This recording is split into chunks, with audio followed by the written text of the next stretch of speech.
Hello everyone, welcome back to my YouTube channel and I am back again with a new video and the topic for today's video will be the pectoral muscles. So in total we have 4 pectoral muscles. The first one is the pectoralis major, the second one is the pectoralis minor, the third one is the subclavius and the fourth one is the serratus anterior. Pectoral means around the chest area. So these all muscles are present around the chest area. Okay, so pectoralis major. Major means बड़ी muscle, minor means थोड़ी छोटी muscle. तो pectoralis major जो होती है, it originates from the medial 2/3 of the clavicle and उसका anterior portion से and the upper 6 costal cartilage and it inserts into the lateral lip of the bicipital groove. ये कहाँ पर होता है हमारा ह्यूमरस में? ह्यूमरस के बिसिपिटल ग्रूव के भी लेटरल लिप पर हमारी इंसर्ट करती है पेक्टोरलिस मेजर. सो ये हमारी क्लेविकल से निकल रही है, क्लेविकल के एंटीरियर और मीडियल 2/3 से निकल के आ रही है और ये हमारी इंसर्ट हो रही है कहाँ पर, और यहाँ से भी आ रही है और अपर 6 कॉस्टल कार्टिलेज से भी. ये स्टर्नम है, यहाँ से हमारे रिब्स स्टार्ट होते हैं, यहाँ से ओरिजिनेट कर रही है, ये अपर 6 रिब्स से आकर ये सारी कहाँ पर इंसर्ट हो रही है हमारी लेटरल लिप पे ऑफ द बिसिपिटल ग्रूव. ठीक है, ह्यूमरस में होता है वो. सेकंड है हमारी पेक्टोरलिस माइनर. पहले ओरिजिन इंसर्शन देख लेते हैं, उसके बाद में हम एक्शन से देखेंगे. तो पेक्टोरलिस माइनर जो होती है ये हमारी छोटी मसल होती है.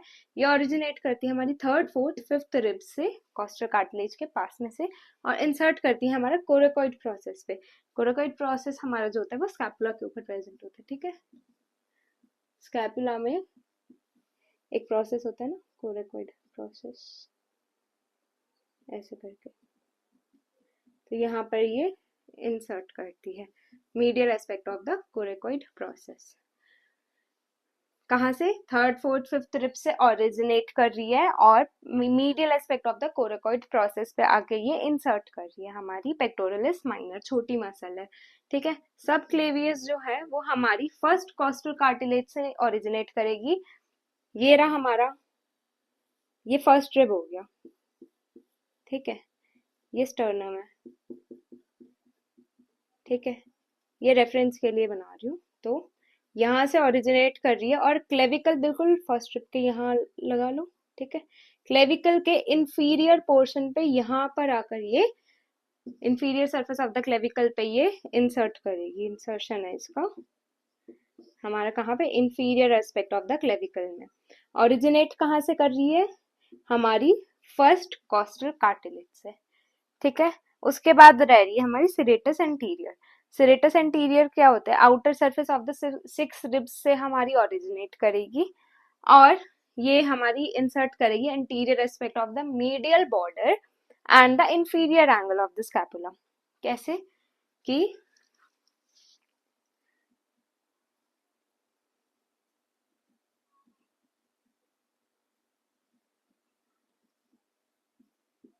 ये स्कैपुला है. ठीक है, ये हो गया मीडियल बॉर्डर और ये inferior, medial border and inferior angle of scapula. यहाँ पर इंसर्ट करेगी हमारी कौन सी?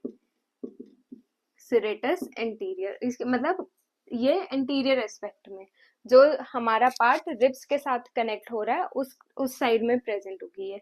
ठीक है, कहाँ से आ रही है? अपर 8 रिब्स से, आउटर सरफेस से.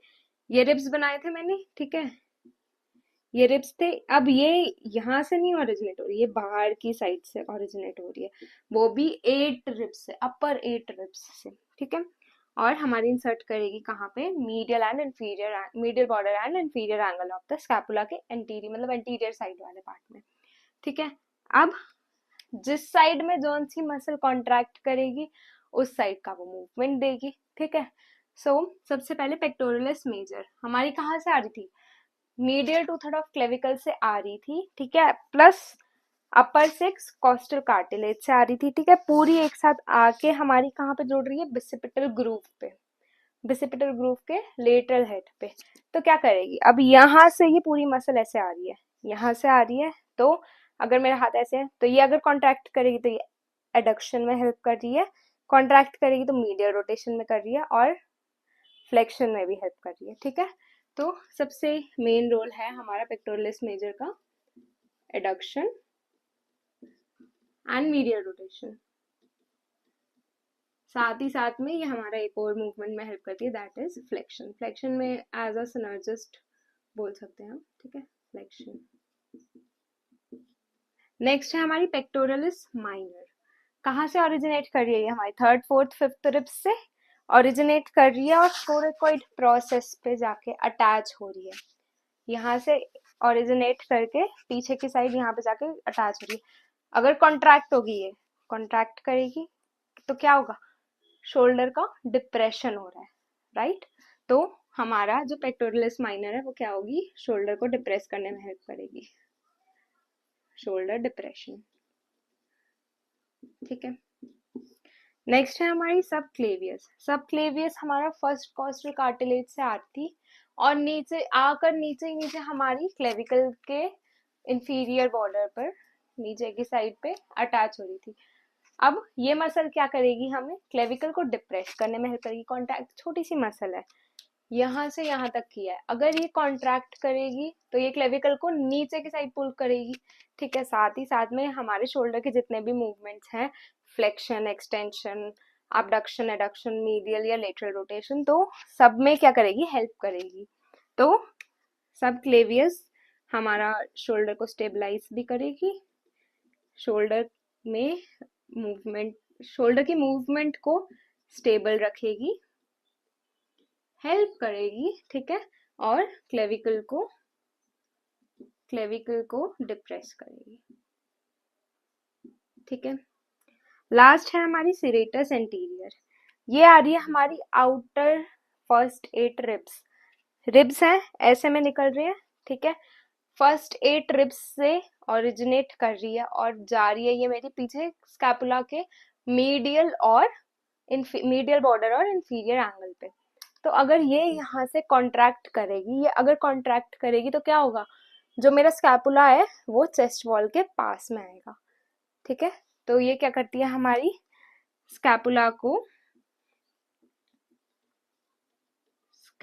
को मेंटेन करती है हमारी थोरेक्स के साथ रहने से, ठीक है, maintains the movement of scapula, उसकी ज्यादा विंगिंग नहीं होने देती, ठीक है। तो ये सारी हो गई हमारी मेन पेक्टोरल मसल्स, ठीक है। फर्स्ट वाली हमारी pectoralis major, pectoralis minor, subclavius and serratus anterior, सारी की सारी चेस्ट के आसपास से ओरिजिनेट हो रही है, इसलिए उसको हमने पेक्टोरल मसल्स का नाम दे दिया। So that's it for today's video, I hope you liked it. अगर आप लोगों को मेरी वीडियो अच्छी लगी है then please hit the like button below. If you are new to my channel then please don't forget to subscribe and comment in the comment section below. See you next time.